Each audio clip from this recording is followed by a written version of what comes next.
इन चमकती इमारतों, मकबरों और आनंद भवनों के बाद यह झोपड़ी भी आती है।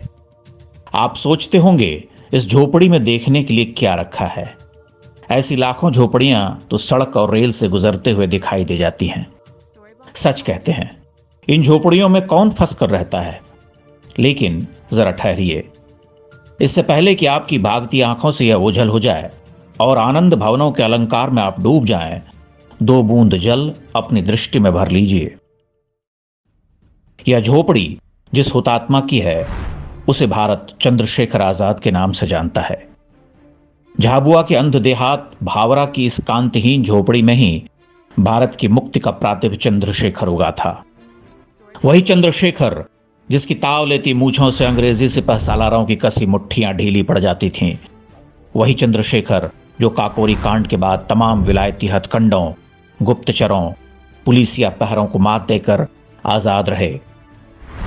वही चंद्रशेखर जिसने 15 साल की उम्र में नंगी देह पर 25 कोड़े खाए और प्रतिज्ञा कर ली कि अब कोई गोरा फौजी जीते जी उसे छू न पाएगा, और 24.5 वर्ष की उम्र में अपनी कनपटी उड़ा लेने तक चंद्रशेखर अंग्रेजों के लिए आकाश भर की दूरी पर ही रहे, कोई उन्हें छू न सका।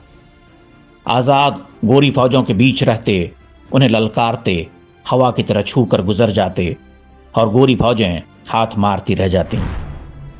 अल्फ्रेड पार्क में जब 80 पुलिस वालों से वह घिर गए और नॉट बावर ने उनके चेतने समझने से पहले गोली चला दी, तो अपनी घायल जांघ और गोली से जड़ दाहिने हाथ की परवाह न करते हुए इस पुरुष सिंह ने अपने अदम्य साहस और अचूक निशाने से उन्हें थर्रा दिया।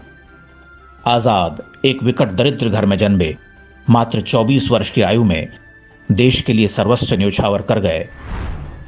आजाद की बूढ़ी मां जंगल में लकड़ियां बीनते और कंडे पाथते रह गई। यह झोपड़ी आजाद भारत में भी झोपड़ी ही रही। आजाद की मां जगरानी देवी अनाम मर गईं। नेहरू और कांग्रेसी सफेद पोशों के नाम से अट्टालिकाएं खड़ी हो गईं। इतिहास की पुस्तकें छप गईं। पूरा खानदान स्वतंत्र भारत का शाह बनकर बैठा रहा।